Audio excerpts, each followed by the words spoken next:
ये क्या है आर्यन? रखो अपना ये सस्ता सा पर्स अपने पास। नेहा, अभी मेरे पास कोई जॉब नहीं है, इसीलिए कुछ महंगा नहीं ला पाया। तो तुम्हें लगा मैं इससे खुश हो जाऊंगी? मुझे लगा यह तुम्हारे बर्थडे के लिए बेस्ट होगा, क्योंकि मैं बहुत प्यार से लाया था।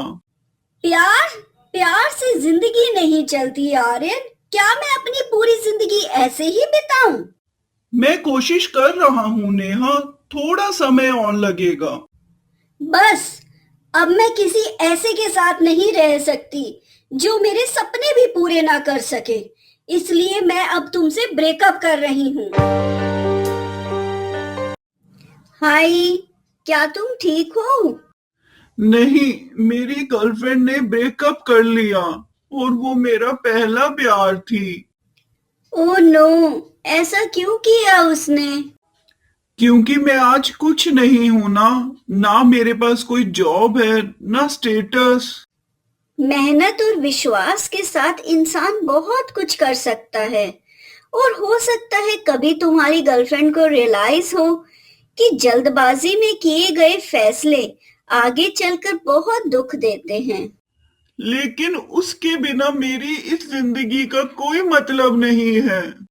देखो, मैं तुम्हें रोक तो नहीं सकती, लेकिन एक कहानी सुनाती हूँ जिसमें श्री कृष्णा सिखाते हैं, ज्यादा खुशी में और ज्यादा गम में कोई बड़ा निर्णय नहीं लेना चाहिए, क्योंकि ये दोनों ही अवस्थाएं व्यक्ति को सही निर्णय लेने से रोक देती हैं।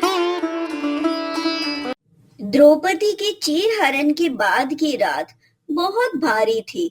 सभा तो समाप्त हो चुकी थी, लेकिन उस अपमान की आग पांडवों के मन में जल रही थी।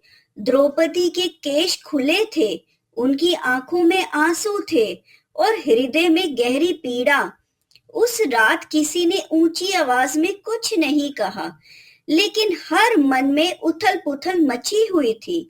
यह केवल एक स्त्री का अपमान नहीं था, यह पूरे धर्म और मर्यादा का अपमान था।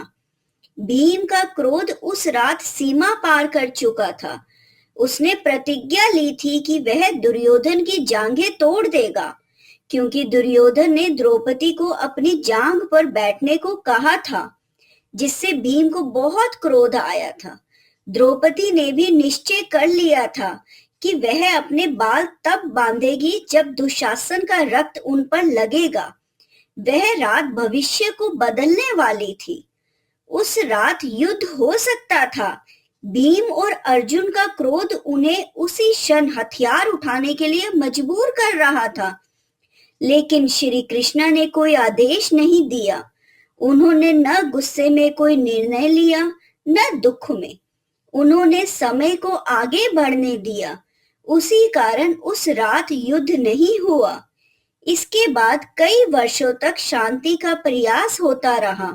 श्री कृष्ण स्वयं शांति दूत बनकर हस्तिनापुर गए, लेकिन कौरवों का अहंकार हर बार शांति के मार्ग में खड़ा हो गया। दुर्योधन एक सुई की नोक जितनी भूमि भी देने को तैयार नहीं हुआ था। समय बीतता गया, वनवास पूरा हो गया, तब कुरुक्षेत्र का युद्ध हुआ।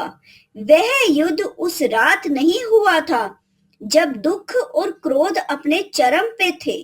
वह युद्ध तब हुआ जब हर प्रयास हार चुका था और निर्णय साफ हो चुके थे। द्रौपदी के चीरहरण ने उस युद्ध के बीज बो दिए थे, लेकिन युद्ध होने में समय लगा, क्योंकि निर्णय भावनाओं में नहीं, समय आने पर लिया गया। हाय आर्यन, अब तो तुम स्टेबल हो गए हो, तो क्या हम फिर से रिलेशनशिप में आ सकते हैं? तुमने दुख में रिश्ता तोड़ने का फैसला लिया और आज खुशी में फिर से रिलेशनशिप की बात कर रही हो। तब हालात ठीक नहीं थे ना आर्यन? और आज आज हालात अच्छे हैं, इसीलिए मैं सही लगने लग गया। मुझे माफ कर दो आर्यन, तब मैंने जल्दबाजी में फैसला ले लिया था। अब मैं किसी ऐसे के साथ रहना चाहता हूँ जो दुख में मुझे अकेला ना छोड़े। और ये फैसला मैंने न खुशी में लिया है न दुख में। ये फैसला मैंने दिल से और शांत मन से लिया है। आपके मुश्किल समय में आपके साथ कौन खड़ा था? कमेंट में बताइए, क्योंकि जब समय कमजोर होता है तभी मजबूत रिश्ते पहचान में आते हैं। और हाँ, अगर इस कहानी ने आपको सोचने पर मजबूर किया हो तो इसे शेयर करके अपनों तक पहुंचाएं।